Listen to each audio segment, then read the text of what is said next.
Hey, this is Scotty and Lewis from Carnifex, and you are watching RichardMetalFan. So what's up, everyone? Richard Metalfan here at the end in Nashville, Tennessee, and I'm get to interview my first ever in-person interview after doing many Zoom ones. I get to talk to my good buddy Scott Lewis from Carnifex. Scott, how are you doing today? I'm doing great, Richard. Dude, it's so awesome. So basically, the format is I want to go through your catalog. So before we go into that, let's just dive right back into the beginning. What were the first bands that got you into metal, and what made you want to be a vocalist? What made me want to be a vocalist? I'll start there. I would say, it was probably grunge, because that's really where my musical journey really started. Grunge was the first music I got into that wasn't my parents' music. So and I have an older sister. She's 6 years older than me. So we weren't like we weren't hanging out together, but I was infatuated with everything she was doing, because she was doing all the cool stuff, she was into Nirvana, she was into Pearl Jam, Stone Temple Pilots, Alice in Chains. Favorite of mine. Yeah, right. She was into all that stuff, and so I'm like a 10-year-old kid, and to me that was just the best ever. And MTV was, the only thing on. This is, mid '90s. And so I really got into grunge, and I would say it would probably be Eddie Vedder and Scott Weiland and Jerry Cantrell and all those old grunge guys, Kurt Cobain. I remember when Kurt killed himself and everything. My sister locked herself in a room and all that, so it's I think grunge was the first music that made a strong impression on me. And then from there, about 12, 13, I got into Manson, Nine Inch Nails, White Zombie, KMFDM, stuff like that. And then from there, I found Cradle of Filth, Jimmy Bogear, Cannibal Corpse, Chrysian, Dying Fetus, Immortal, Satyricon, Dissection, Emperor. Great fucking bands. At the Gates, that was when I started listening to metal. Was probably 14 years old, after I went grunge, goth, rock, metal, and then got into extreme metal.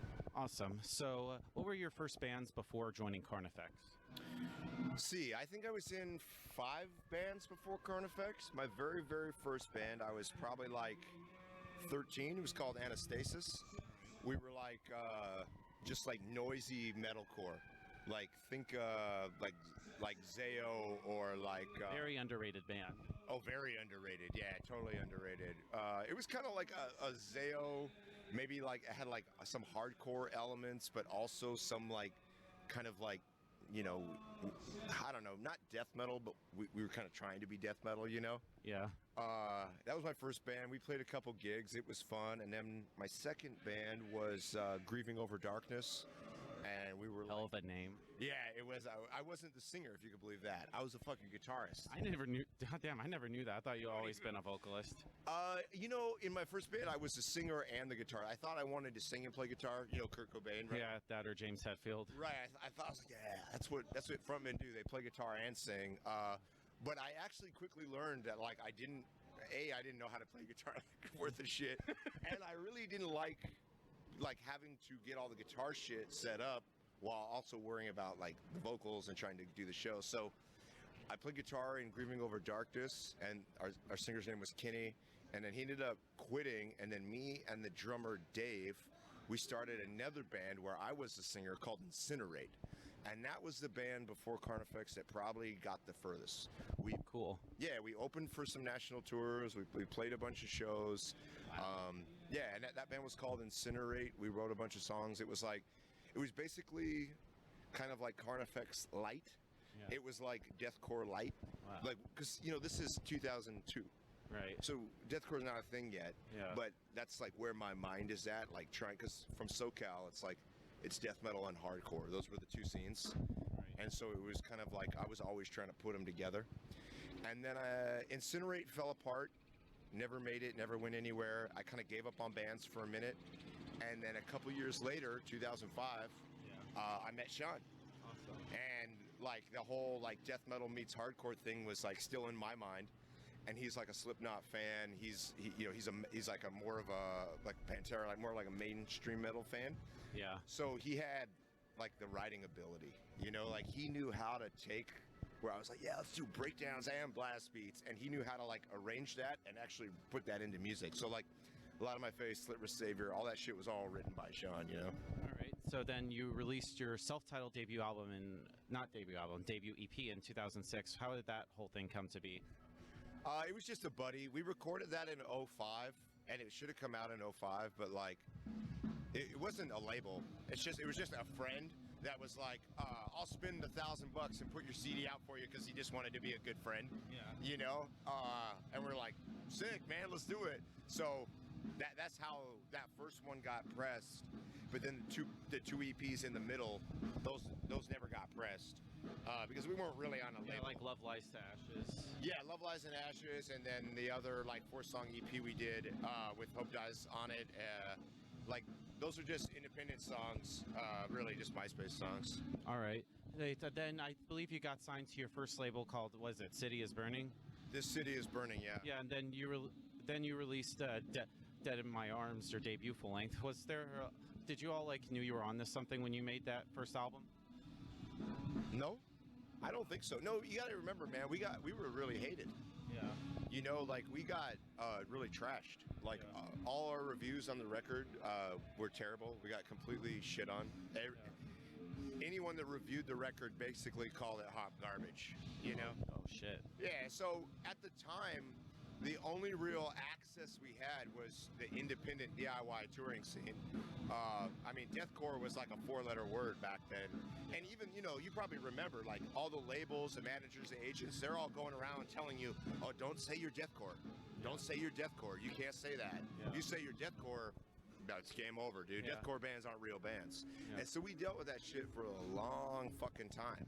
And then only recently did it come around where it's like, oh no, it's an accepted genre now. But I mean, even on Slow Death, man, like Decibel gave Slow Death a 2. Oh shit. Compared it to a diarrhea trip at Taco Bell. I'm not making a joke. I know. It's the actual review of the album. Yeah. So it even in 2016 when we put out Slow Death, which I think is a really fantastic record. One of my favorites from that year. Right, like there's nothing musically lacking about that album whatsoever.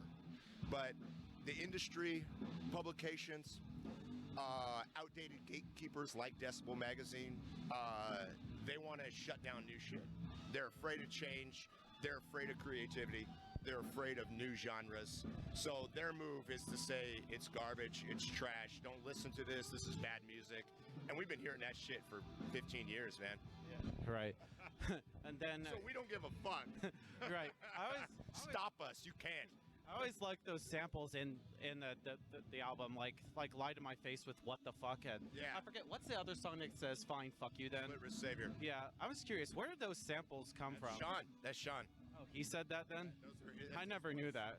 That's Sean's voice. All right, and then let's flash forward to 2008 when you got signed to Victory Records. We actually signed in 2007. Oh, all right. Put the record out in 2008. They All right. signed us in November of '07. So Dead in My Arms came out in June, and they signed us in November, and they wanted a record right away.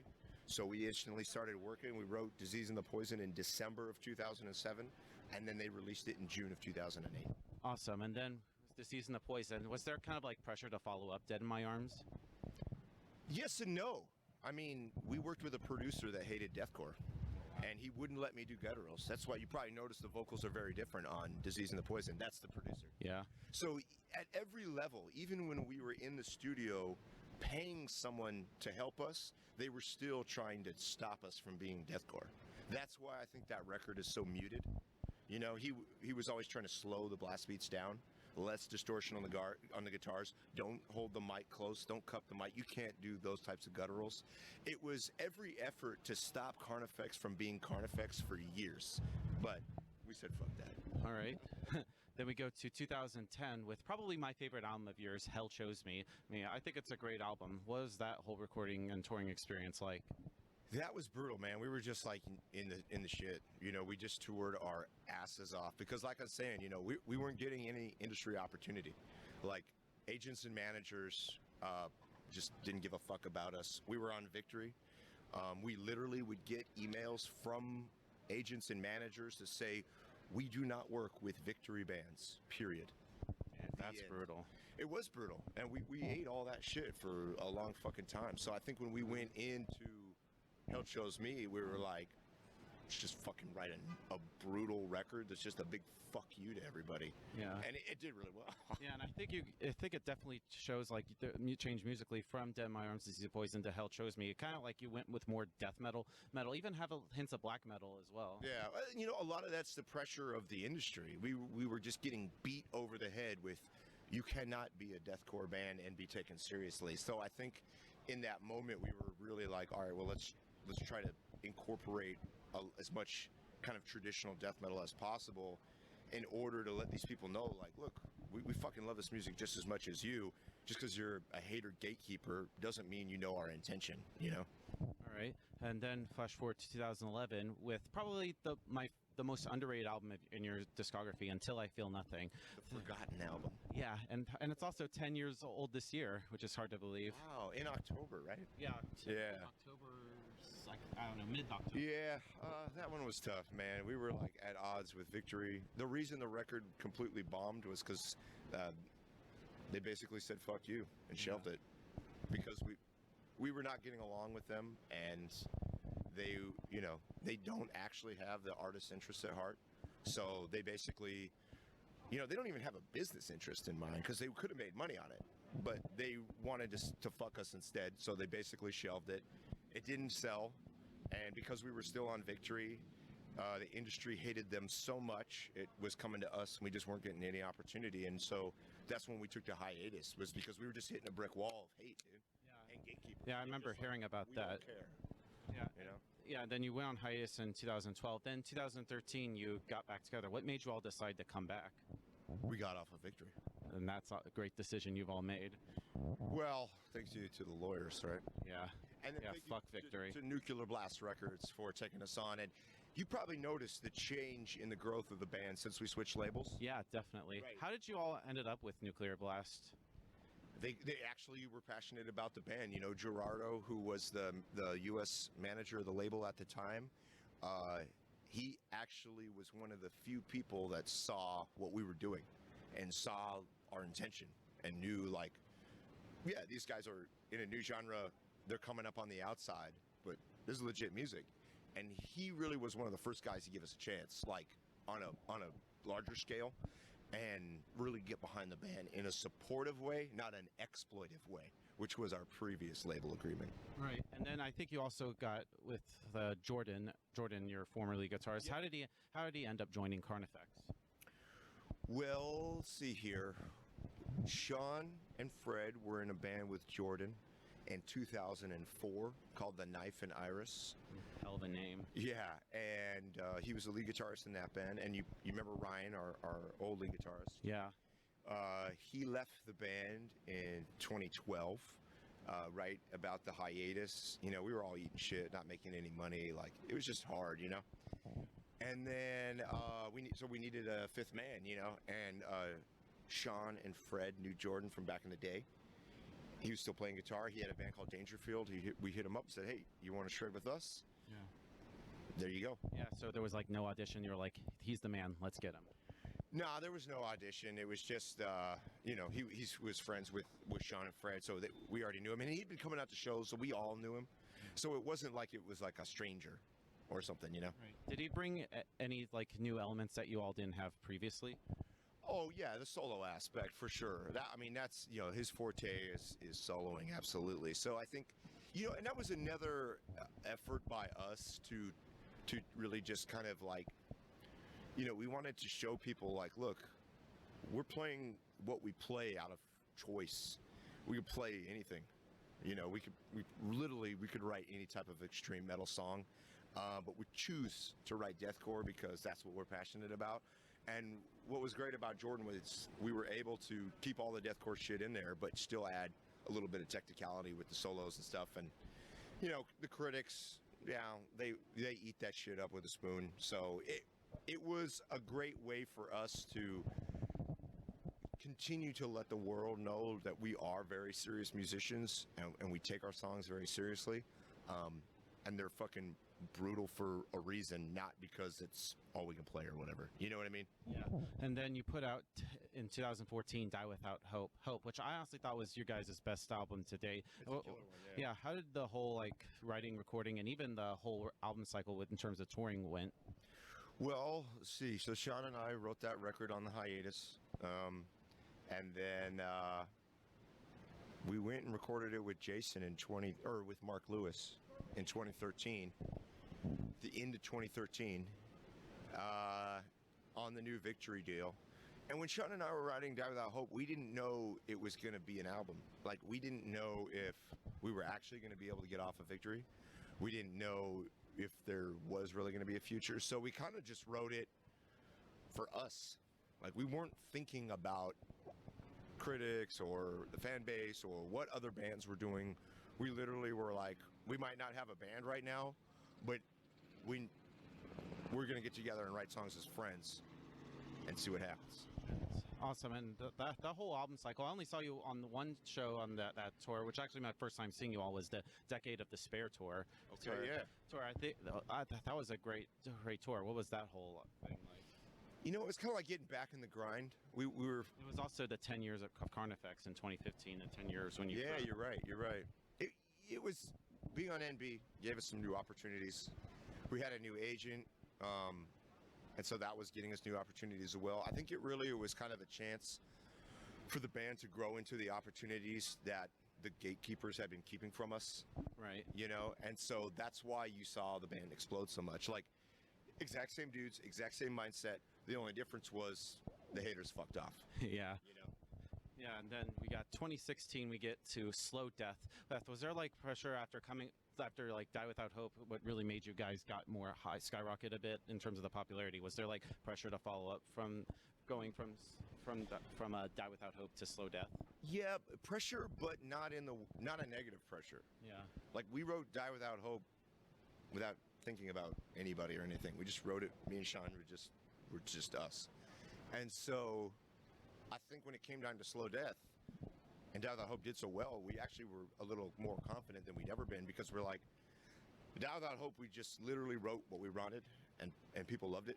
So let's just do the same thing for Slow Death. You know, and yeah, totally. I guess there's internal pressure to make sure you write a great record. But at no time did I ever think, like, we're not going to be able to pull this off. Like, the whole time I knew it. I was like, I'm going to fucking blow these people away. Just watch. Awesome. And then I think you all did like Summer Slaughter that year, Warped Tour. I thought, how was that like? Like, because Warped Tour had like it's like not just metal but just all different genres. Was that? Would you feel like sort of like the like the white sheep of that tour, so to speak? The black sheep. Yeah. I mean, we were the only band with blast beats on that tour. Yeah. Only band doing gutturals. Yeah. I mean, maybe a mirror, I guess, gutturals, but not the same. You know, a little different. Yeah. It was great, man. Like, we weren't supposed to do great on that tour. Yeah. And we fucking crushed it. Yeah, like, you guys were great as always. Why would an extreme metal band do good on Warped Tour? I mean, good point. Yeah, right. Good point. And we fucking crushed that shit. It was awesome. All right, and then I guess between like Slow Death and the World War X, you also put out the Bury Me and Blasphemy EP. Was that sort of like something to hold fans over till before World War X, or did you all just like kind of like a bridge between that? I mean, we knew we wanted to take time before World War X, just to like take a breather, because we'd just been doing so many records and cycles back to back. I think it was just a way to just kind of stay busy. You know, we just wanted to keep putting music out. We wanted to put a couple covers out, but didn't really want to put them like on a record. So it was a great way to just have some fun. Awesome. And then in 2000, like, I loved that album, that EP, especially when you all did like Heretic Anthem, the Slipknot cover. How did you all, and you also weirdly enough did 9 Inch Nails, which I thought was kind of unexpected from you guys. How did you all? How did you all ended up doing, like, we should do covers? Like, I know you obviously did Angel of Death on Hell Chose Me, but how did you ended up with those two cover songs on Bury Me and Blasphemy? There's songs we like. Awesome. That's just it. Yeah, there's songs we like. Yeah. All right. And now we get to your most recent album, World War X, which I think is a great album. Like, how was that all writing and recording process? You know, that one was a little bit different because we had been touring so much. We kind of were like on, you know, just trying to like catch our breath and write it in between tours. So it kind of got written like in pieces, when we had these moments, Right. which I kind of think in hindsight was probably to the detriment of the album, especially looking at the new album and hearing it completed and knowing the process for writing the new album was just, we started and we didn't stop till it was done. All right. And I think we actually get better albums that way. That's how we wrote Die Without Hope. Right, and with World War X, you also had, and for the first time, I believe you had guest vocals like on No Light Shall Save Us with Lisa Whiteglass. How was that like working with her? She's awesome. She's a great person, super kind, super talented. We flew her out for the video. She killed her part on the track, looked great in the video. It was just something we wanted to do. Awesome.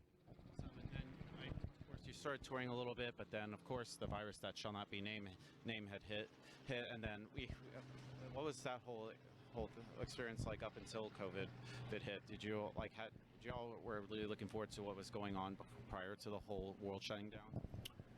Yeah, I mean, yes, but we were still going through some shit. Jordan quit in November of 19. Yeah. So that was completely unexpected. That was out of the fucking blue.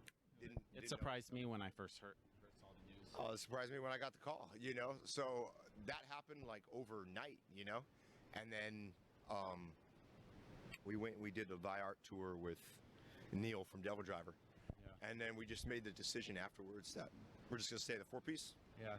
Try to leave more work for Corey to do all the guitar stuff. Yeah, it's good for him. Yeah. But then, of course, you have the new singles. Like, so far we have heard Cursed. We heard Seven Souls. Everybody's everywhere. What made you all decide to do the Korn cover, which I thought was kind of interesting? It changed it a lot because you don't even hear blast beats in the Korn song. How did that whole song? Why did you choose that song in particular to cover? Again, it's just shit we like. Yeah. All right. So before we go, I just want to thank you for this interview. I mean, hopefully tours are slowly starting to come back. Is there just anything else with Carnifex you'd like to promote in terms of like new music, everything? I mean, we got the new record coming in September, and it's the shit. It's the best one we've written. All right. So Scott, thank you for this interview. Everyone, Scott Lewis from Carnifex. We'll see you next time.